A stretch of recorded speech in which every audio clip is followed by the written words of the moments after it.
Hi friends, అందరు బాగున్నారండి. Stove వెలిగించేసుకొని మనం బాండిల్ పెట్టేసుకున్నామండి. బాండిల్ కొంచెం వేడయ్యాక ఆయిల్ కూడా దానిలో కొంచెం వేసేసుకున్నామండి. ఒక 3 స్పూన్ల ఆయిల్ దాకా పట్టుద్దండి అది.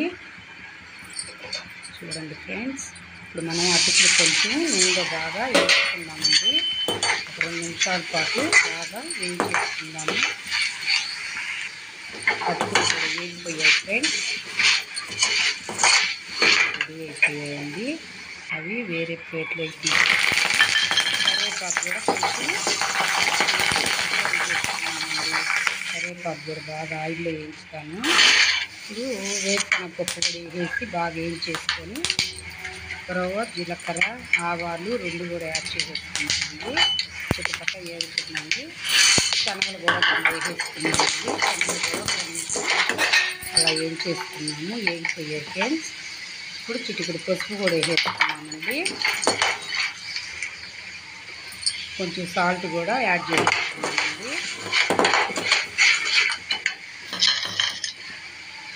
ఇప్పుడు గరం మసాలా పొడి కూడా కొంచెం వేసేసుకొని 1 నిమిషం పాటు కలిపెట్టేసుకొని మనం ముందుగా వేయించి పెట్టుకున్నాం కదండి బొరుగులు, ఆ బొరుగులు వేసి కలిపెట్టేసుకొని ఇప్పుడు అటుకులు, కరివేపాకు కూడా దాన్ని యాడ్ చేసేసుకొని అప్పుడు కారం కూడా దానిలో చల్లేసుకున్నామండి.